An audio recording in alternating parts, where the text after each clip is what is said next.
Depuis le salon Equipoto, place aux échanges, aux idées et aux décideurs de l'aftermarket. Bienvenue dans The Pro Talk, le live qui fait entendre les voix du secteur en version podcast. Interview, nouvelles tendances, enjeux, injonctions tous azimuts. À notre micro, industriels, têtes de réseau et réparateurs vont nous donner en direct la tendance, la température du marché. Je suis Caroline Ridet, directrice de la rédaction de The Pro. Et afin d'alimenter nos échanges, The Pro a réalisé en septembre un sondage en ligne auquel 200 réparateurs ont répondu. La question que nous leur avons posée, comment voyez-vous votre environnement économique et comment anticipez-vous l'avenir? Pour décrypter la tendance, 3 regards croisés. Steven Jouve, directeur commercial d'Alliance Automotive Groupe France. Fabien Guimard, directeur des réseaux de réparation automobile autodistribution. Et Paulo Montero, garagiste Bosch Car Service en Ile-de-France. Bonjour messieurs, merci d'être là et tout de suite place à l'étude.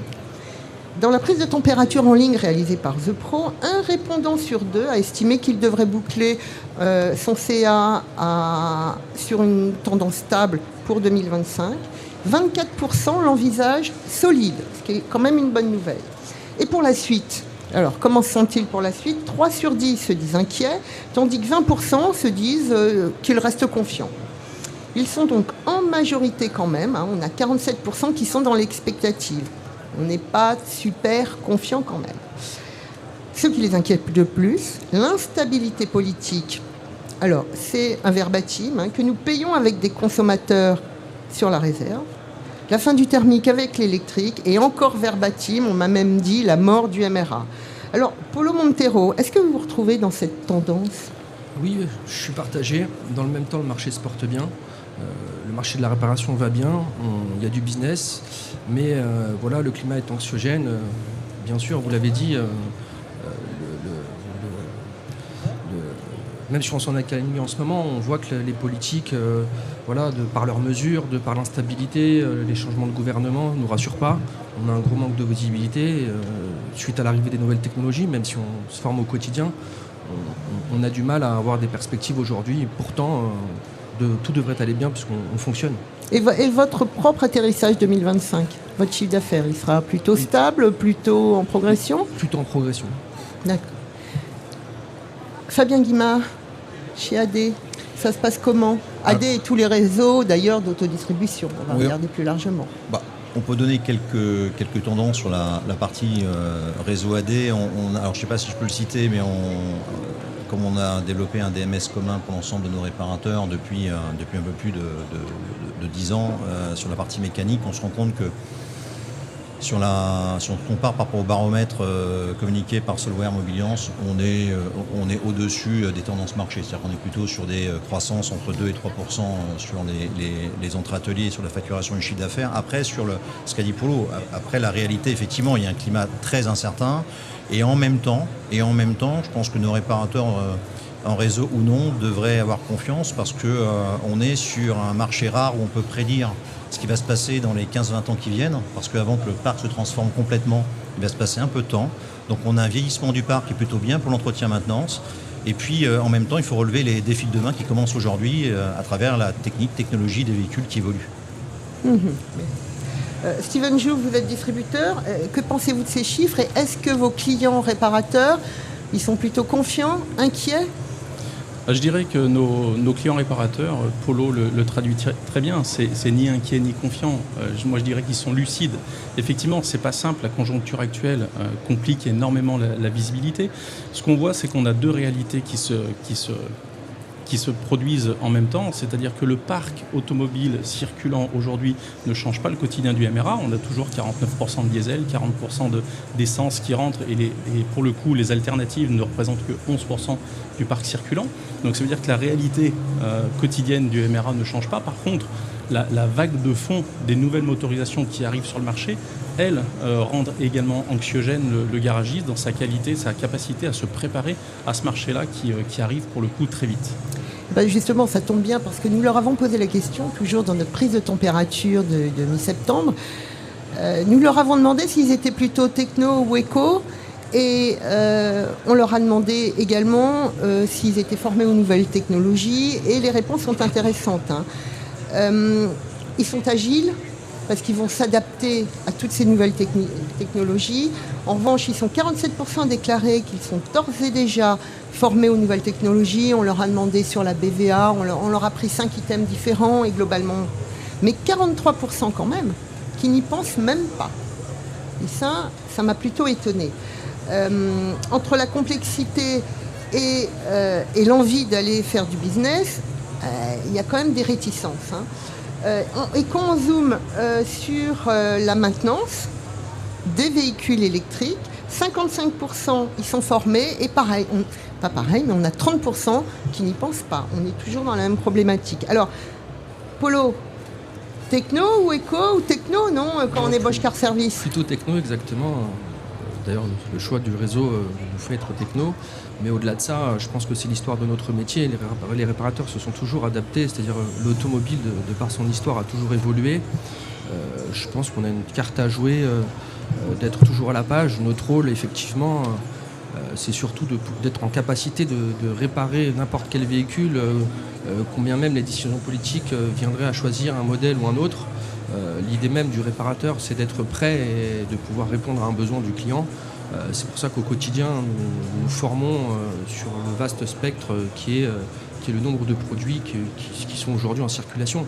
Après, ce qui est compliqué à définir, c'est le modèle économique de demain, où placer nos investissements, et où là, on manque énormément de visibilité, car on n'est pas aidé par les pouvoirs publics. Aujourd'hui, on voit on lance des idées, mais que derrière, il n'y a pas une vraie ossature qui nous permet de voir ce que sera le marché de demain et quel modèle économique on aura.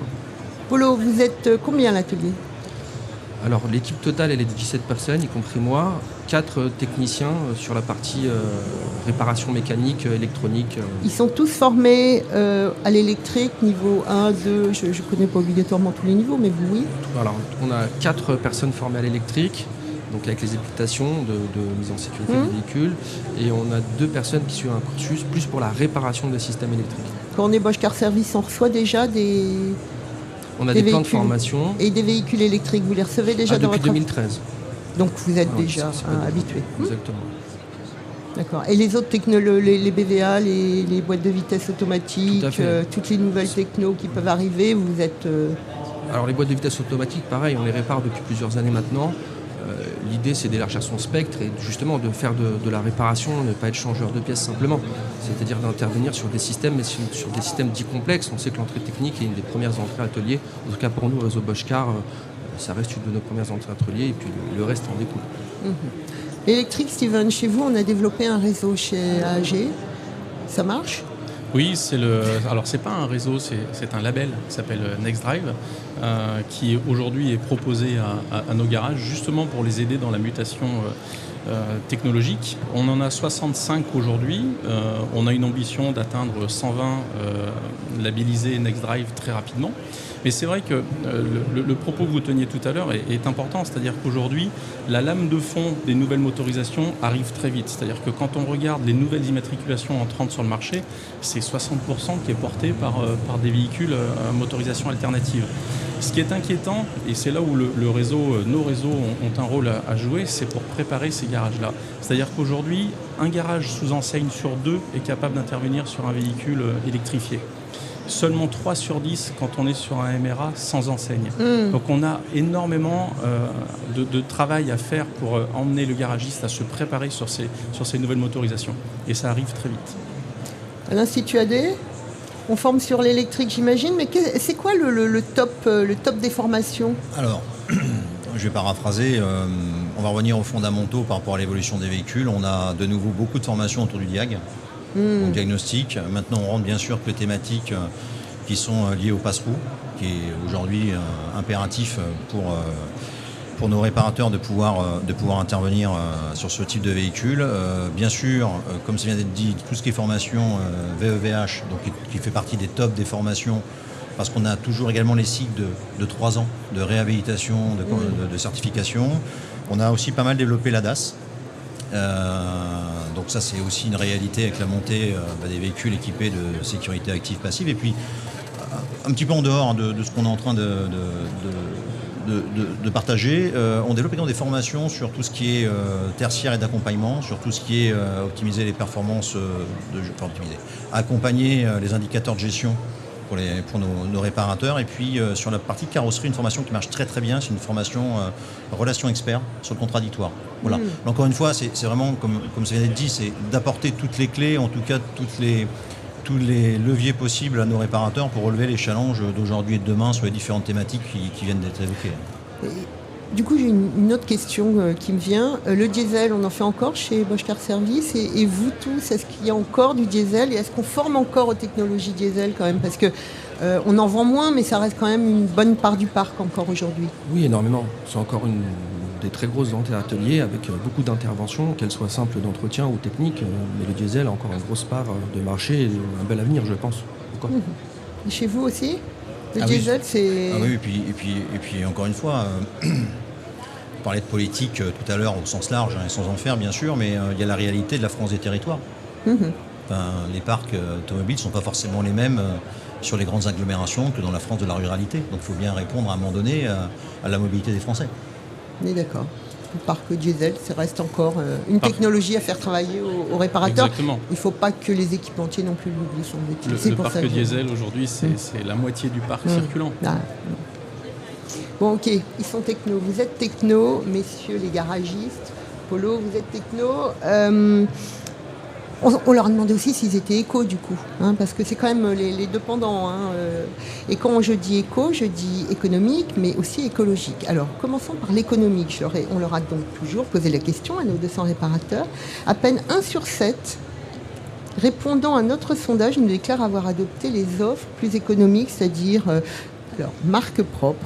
Et j'étais assez étonnée par ce chiffre, et on rebondira. Avec le top 3 dans leurs critères, c'est la qualité, d'où ils ont toujours une appétence pour la pièce équipementière en premier, constructeur en deuxième et en troisième les autres. Dans ce qu'ils nous déclarent, je vois vos airs surpris. La qualité, le prix, et messieurs les distributeurs, vous devriez être contents, la disponibilité, c'est quand même votre point fort. Polo, vous faites comment pour être éco? Vous faites de la MDD? On fait de la MDD chez Bosch Car? Moi, rarement. Mais pour être vous faites éco, partie des 60% qui aiment le premium. Exactement.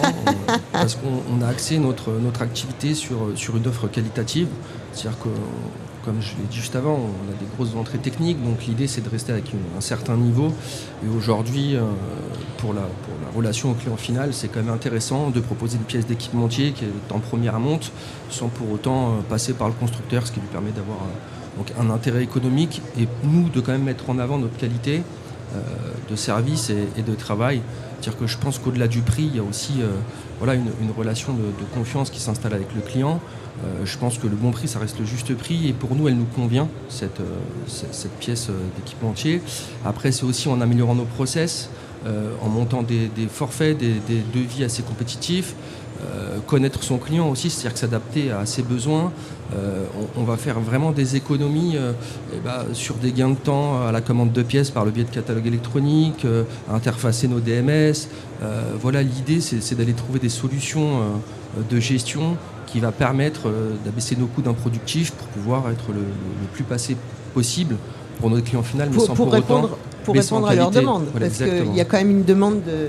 ce que j'appelle la course au pouvoir d'achat quand même. Exactement, mais dans le même temps, on vient de le dire, on est dans un métier qui est de plus en plus technique, technologique, où il nous demande de gros investissements, les outils de diagnostic, les formations, beaucoup plus de personnel à former.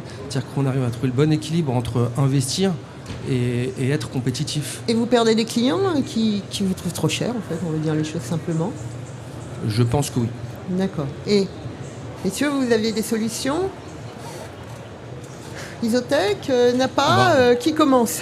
Moi, alphabétiquement, le I. Voilà. Avant le N. On va commencer par Isotech. Isotech, c'est une marque de distribution dont on est fier parce qu'on l'a développée depuis de nombreuses années, bonne collection. Ça représente à peu près, mais je pense que Steven dirait à peu près les mêmes métriques, aux alentours de 18-20%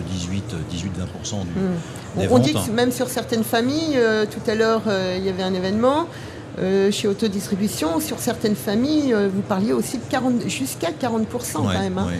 Ça veut dire que ça prend quand même. Oui, parce qu'on a des activités également de vente comptant. Et dans les ventes comptant, le mix est plutôt de 40%. Il y a la recherche du pouvoir d'achat. De toute façon, c'est un équilibre. Alors je sais que ce mot n'est pas bien en ce moment, mais c'est de conjuguer le « et en même temps ». C'est et en même temps être capable d'intervenir techniquement sur des véhicules de plus en plus complexes. Et aussi de l'autre côté, il faut répondre à la logique économique du consommateur, qui est un véhicule qui vieillit, qui va bientôt arriver à 12 ans d'âge. Et certains seront fidèles à des marques premium, parce que ça les rassure, et d'autres chercheront quand même un aspect tarifaire. Et la MDD, la marque propre, peut être une alternative intéressante pour le réparateur.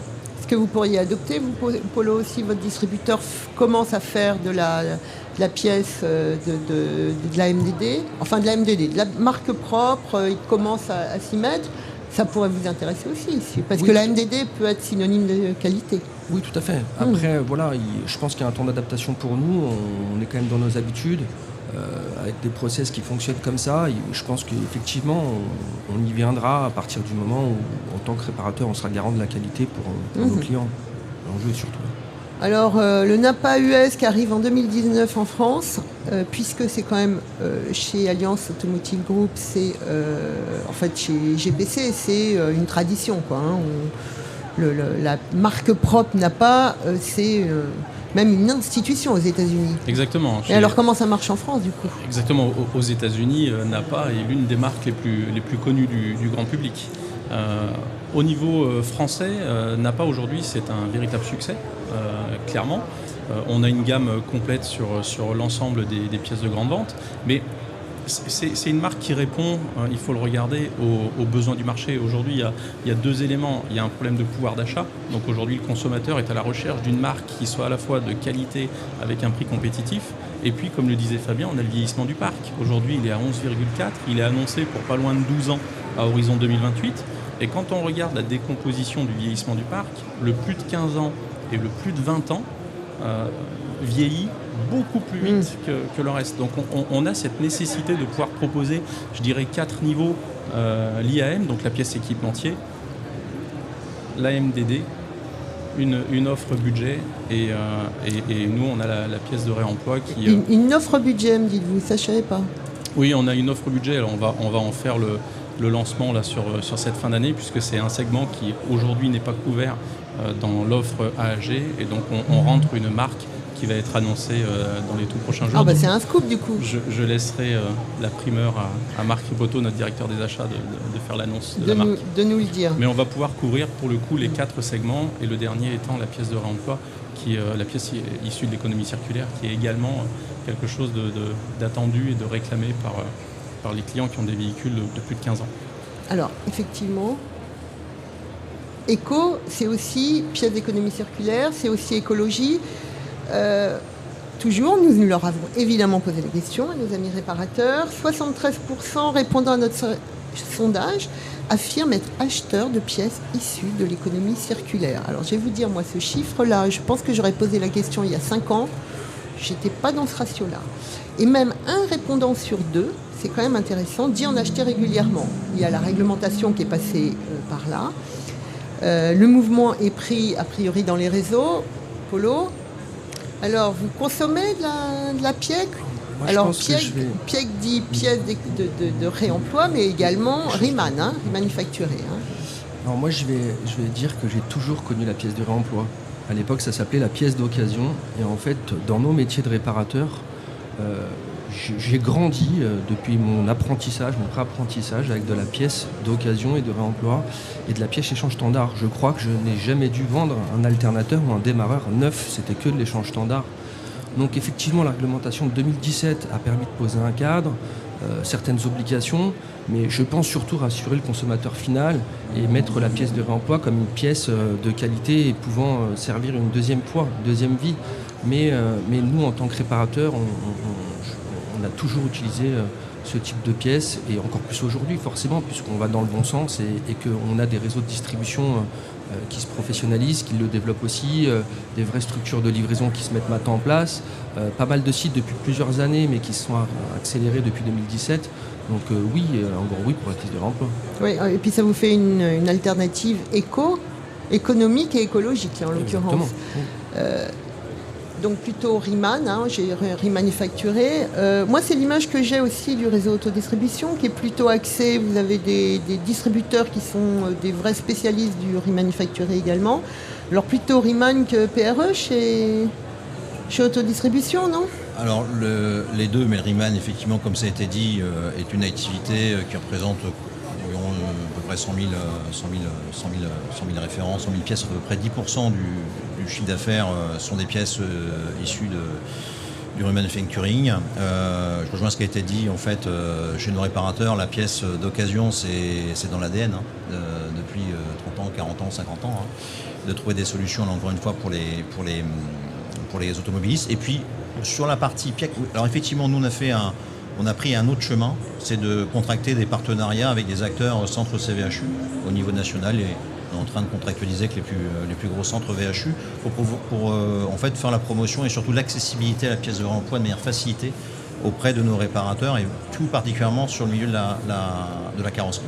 Oui, vous dites que vous avez pris une autre démarche, parce qu'effectivement, il y a les démarches d'Alliance qui a vraiment investi le secteur avec Back to Car.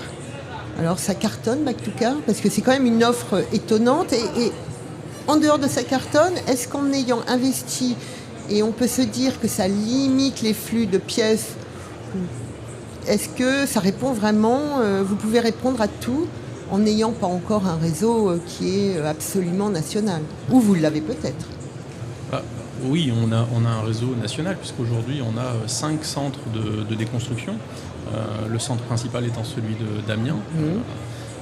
Et on est capable, avec ce centre-là, de couvrir l'intégralité du territoire. On répond à l'ensemble de l'offre, c'est-à-dire qu'aujourd'hui, on n'a pas de rupture sur ces produits-là.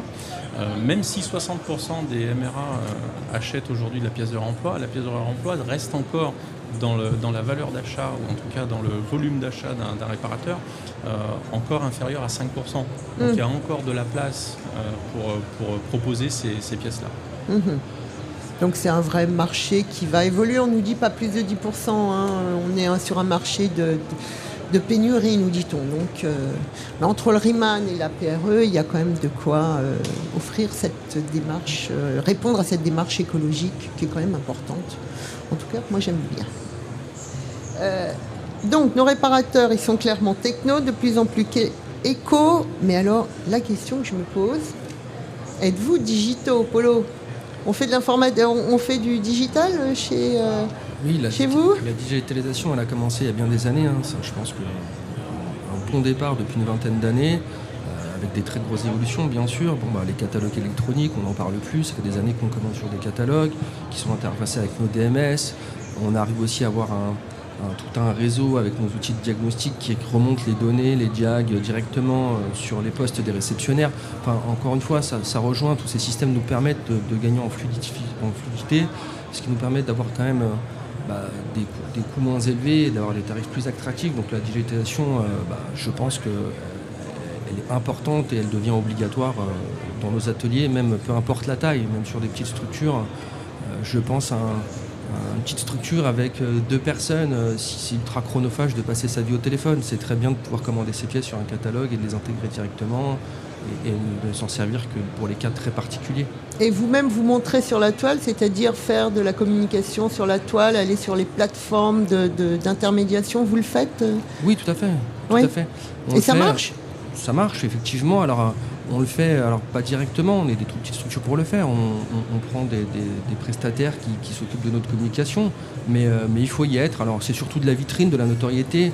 Je pense qu'on ne peut pas le mesurer, il n'y a pas un impact direct pour nous, en tant que petit réparateur, si je puis dire. Mais voilà, nos clients nous voient, c'est de la notoriété et c'est le plus important pour nous. Sur AD.fr, ça leur amène un peu plus que de la notoriété, ça leur amène du client en fait. Alors ça amène du client. Si on doit, je me permets Caroline, si on doit résumer la digitalisation, je vais répondre sur 2-3 points. Commencer par AD.fr, parce qu'effectivement c'est le premier canal également de notoriété. Il y a des gens qui vont par curiosité sur AD.fr. Et en plus effectivement, on l'a lancé il y a 11 ans. Je peux vous garantir qu'il y a 11 ans, l'appétence des réparateurs sur le digital, il était assez balbutiement. Donc on a œuvré, aujourd'hui c'est à peu près 45 000 rendez-vous, c'est un peu plus de 7 millions d'euros de chiffre d'affaires. Derrière on a le dispositif également ID Garage qui génère à peu près 70 000 rendez-vous. Donc AD.fr c'est une bonne vitrine, c'est un bon canal de trafic additionnel. Là je m'arrête là sur la partie vraiment digitale. Après si on rentre dans le digital, on peut dire aussi c'est l'appropriation de certains indicateurs à travers Internet, qui sont les fiches Google My Business, qui sont les avis clients. On a aussi fait un gros travail avec l'ensemble de nos réparateurs sur ce sujet-là, parce que des avis positifs, ça compte, et ça crée aussi de la notoriété, ça crée aussi du flux. Et puis enfin, pour terminer, et je termine juste là-dessus, alors bien sûr le catalogue en ligne avec Autosimo, 25 ans d'expérience, on va revenir dessus. Et la digitalisation également, on va jusqu'à la réception du client, jusqu'à la livraison du véhicule. Donc là c'est autre chose, c'est le parcours digital, particulièrement chez nos carrosseries avec les tablettes de réception active, le chiffrage, la commande de pièces et la restitution des véhicules de prêt. Votre réseau vous accompagne, Polo ? Oui, bien sûr. Donc il y a un site exactement, Bosch il y a un site Bosch avec prise de rendez-vous en ligne aussi également. Voilà, vous avez avec votre page, vous avez votre Google. Voilà, d'accord. Vous êtes. Exactement. Et vous avez quelqu'un dédié pour s'occuper de ça ? Oui, tout à fait. C'est auprès vous ? du réseau. Non, c'est directement géré par le réseau. Et effectivement, nous en interne, on reçoit directement les rendez-vous sur notre plateforme Bosch et on y répond aux clients. Et vous êtes inscrit sur d'autres plateformes d'intermédiation pour ouvrir votre champ et aller vers plus d'autres clients ? Non. Non, pas du tout. Non, vous êtes un petit peu digital, mais pas trop. On communique déjà pas mal avec la fiche Google, prise de rendez-vous en ligne, plus téléphone. Bon, c'est déjà une très grosse charge de travail, c'est-à-dire plus on ouvre d'accès et plus quand même il faut gérer des rendez-vous qui sont pris parce que les rendez-vous en ligne c'est à toute heure, c'est la nuit, c'est le matin, donc le lendemain matin il faut tout gérer plus les réceptions. Donc non, on est obligé de filtrer un peu, de bloquer des créneaux. Pourquoi ? Pour réussir à s'approprier tout ça et à gérer tout ça. Il y a un changement d'habitude. Vous n'êtes pas du tout digitaux, vous, chez AG ? Alors je vais te surprendre, Caroline, mais on est digitaux. Oui. On est bien entendu sur le digital chez AG. Le digital, on le retrouve en fait à différents niveaux. On a le digital, on parle bien entendu du site de visibilité, mais on parle aussi de la prise de rendez-vous en ligne, ça vous l'avez tous les deux annoncé. Dans nos réseaux, on a un outil qui s'appelle Check Auto qui permet de faire un devis et de montrer au client qui a laissé sa voiture et qui est reparti au travail ou à domicile, de lui montrer les travaux supplémentaires à faire et donc le devis signé en ligne. On a Combox qui est vraiment un outil permettant au MRA de faire de la publicité sur sa zone de chalandise.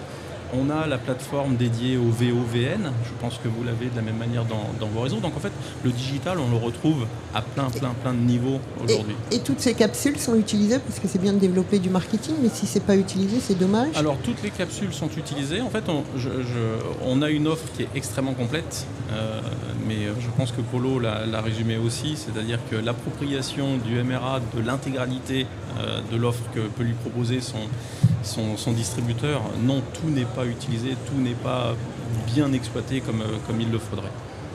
Sur la digitalisation, on a donc posé la question également à nos amis 250 réparateurs qui ont gentiment répondu à nos questions. Et 75% déclarent acheter en ligne et 1 sur 10 le fait régulièrement. Voilà, vous achetez en ligne, vous ? Systématiquement. Dès que c'est possible, on commande sur nos catalogues électroniques, que ce soit la pièce distributeur ou que ce soit même la pièce constructeur. Aujourd'hui, depuis plusieurs années, des catalogues électroniques sont mis à notre disposition. Et encore une fois, c'est pour réduire les temps d'attente au téléphone, pour éviter tout ce qu'on peut faire nous-mêmes de façon fluide, on le fait. Bon, personne ne nous entendra. Vous faites des infidélités à la plateforme, au catalogue électronique de votre réseau ? On essaie de jouer le jeu au maximum. C'est le but d'avoir un réseau et de signer un partenariat. Après, effectivement, aujourd'hui, même si c'est un très bel équipementier, ils ne font pas tout. Donc il y a de la pièce captive, on est obligé de passer par le constructeur, il y a le pneumatique, il y a plusieurs éléments sur un véhicule qui font qu'aujourd'hui on ne peut pas avoir un fournisseur exclusif, mais qu'on a un spectre de fournisseurs. Voilà, moi, parce que ma deuxième question c'était de vous demander qu'il y ait des infidélités, mais qu'est-ce qui vous pousse à le manque de dispo, des prix peut-être qui sont plus intéressants ailleurs, non ? Ça peut arriver, après... Quand on fait le choix d'appartenir à un réseau, on sait que ça ne sera pas toujours le moins cher. Le but, c'est de trouver le bon équilibre. Vous savez, si on fait la course au prix, en fin d'année, sur l'ensemble, je ne sais pas si on est vraiment gagnant. Donc il y a des fois, on sait qu'on va payer un peu plus cher, et puis d'autres fois, sûrement un peu moins. Donc l'idée, c'est d'avoir une vue d'ensemble, d'essayer de jouer de cartes sur sable. Sinon, à cartes sur table, à quoi bon voir un réseau, comme disait Steven, voilà, les réseaux nous apportent une grosse boîte à outils, à nous de nous servir de ce dont on a besoin et d'avancer dans ce sens-là. Vous avez un catalogue également chez AG, Steven? Alors oui, on a un catalogue qui s'appelle... Électronique, donc en Oui, l'occurrence catalogue en ligne. électronique, exactement, le catalogue de recherche, de commandes, et puis Oui, un avec outil de commande en les ligne, temps ouais. barrémés, etc., etc. On a un outil qui s'appelle Catronic, Precisio pour les distributeurs Precision, sachant que c'est le même catalogue. Et on est en train, là, pour le moment, sur les filiales, on est en train de déployer un nouvel outil qui s'appelle Parts 360, donc qui est une réelle évolution, voire même une révolution, qui va permettre aux garagistes d'aller faire son sourcing sur l'intégralité de l'offre à AG, jusqu'à la commande. Et ils sont très utilisateurs de cet outil, vos clients et les membres de votre réseau? Alors, très utilisateurs, oui. C'est-à-dire que la journalière, là, il n'y a absolument pas de souci. Jusqu'au passage de commande, en fait, on réduit, on perd une partie des clients qui vont passer commande par l'outil. C'est-à-dire qu'ils vont faire leur recherche, ils vont faire leur devis, et ensuite ils vont, pour 80% d'entre eux, téléphoner au magasin pour passer la commande. Ah, c'est bien. C'est là où on doit... Le virtuel, c'est bien, mais l'humain, c'est... Exactement. Ouais. C'est là où on doit continuer à travailler pour rendre déjà l'outil plus fiable dans sa recherche et aider le MRA à aller jusqu'à la commande via le digital. Bon, alors, Autodistribution était parmi les premiers avec Autosimo il y a plus de 20 ans. On entendait ça ce matin, plus de 20 ans quand même, Autosimo. Vous étiez les premiers, hein, c'était... Oui, voilà, vous étiez les premiers. Et alors, du coup... Alors, plus de 20 ans après, où on en est 25 ans même, c'est ça? C'était 2000? Exactement. Ouais. Exactement. C'est 25 ans, c'est 25 ans d'évolution. C'est un outil maison qu'on a fait grandir, qui aujourd'hui est diffusé sur 20 000 comptes au niveau national. Comme le disait Steven également, c'est des technos qui évoluent. Donc là, sur cette édition Équipe Auto, on est aussi très fiers de présenter le futur Autosimo qui sera déployé à partir du premier semestre 2026. Le trafic, il n'a cessé de croître. On est passé de quelques années de 10-15% des commandes. Aujourd'hui, ça monte jusqu'à 60% des commandes à travers le flux de commandes digitales. Je pense que Polo l'a bien résumé. L'une des premières motivations, c'est que la plupart des réparateurs ont compris que c'est un gain de temps hyper important et dans leur entreprise, parce que l'objectif, c'est de faire de la production et c'est pas forcément de passer 20%, 30% de son temps à faire du cataloguing d'ailleurs, à ouvrir 5, 6, 7 fenêtres internet pour trouver le meilleur prix, etc. Et pour revenir à cette question de prix, bien sûr que de toute façon, il y a une telle offre, il peut y avoir de l'indisponibilité, mais je pense qu'il fait le succès de nos modèles, et également, quand on parlait également de fidéliser la clientèle automobiliste, mais aussi pour nous, de fidéliser la clientèle réparateur, parce que c'est une valeur pour leur automobiliste, c'est la rapidité de commande, la disponibilité et la logistique. Et à partir de là, le fait de moins immobiliser un véhicule dans le garage, c'est du chiffre d'affaires plus facilement facturé et c'est de la rentabilité accrue. Bon, écoutez, messieurs, on en arrive à la fin de ce parcours.